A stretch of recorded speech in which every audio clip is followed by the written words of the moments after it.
एक उज्जवल ग्रीष्मकालीन दिन में घास का मैदान जीवन से गूंज रहा था। चींटियां कठोर परिश्रम में लगी थीं, खाना इकट्ठा कर रही थीं और आगे आने वाले ठंडे महीनों के लिए उसे संजो रही थीं।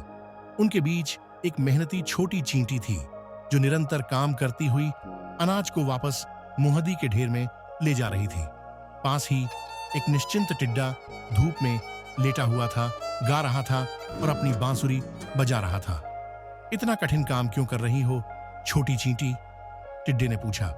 मेरे साथ आओ और धूप का आनंद लो। लेकिन चींटी ने उत्तर दिया, मैं सर्दी के लिए तैयारी कर रही हूं, तुम्हें भी करनी चाहिए। टिड्डा बस हंसा और फिर से अपनी संगीत में खो गया।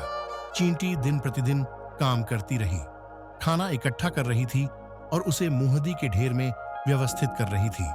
इस बीच टिड्डा अपने दिन कूदते हुए, गाते हुए और गर्म धूप में लेटकर बिता रहा था।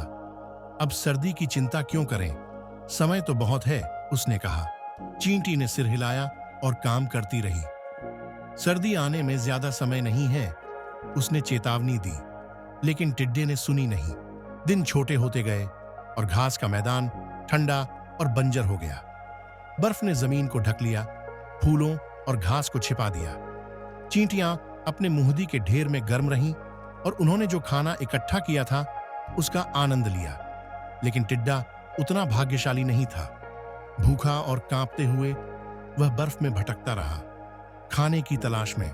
निराश होकर टिड्डा मुहद्दी के ढेर के पास आया और दरवाजे पर दस्तक दी। कृपया दयालु चींटी, टिड्डे ने विनती की। टिड्डा ने कहा, मेरे पास खाने के लिए कुछ नहीं है और न ही कहीं जाने का स्थान है। क्या आप मेरी मदद कर सकती हो?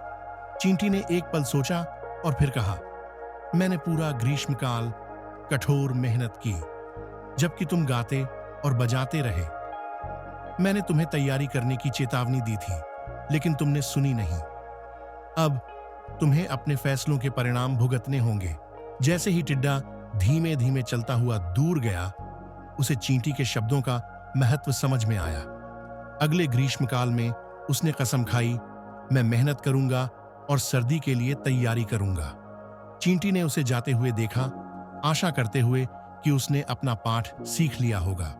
और इस तरह टिड्डे ने समझा कि जहां जीवन का आनंद लेना अच्छा है, वहीं भविष्य के लिए योजना बनाना और मेहनत करना भी महत्वपूर्ण है।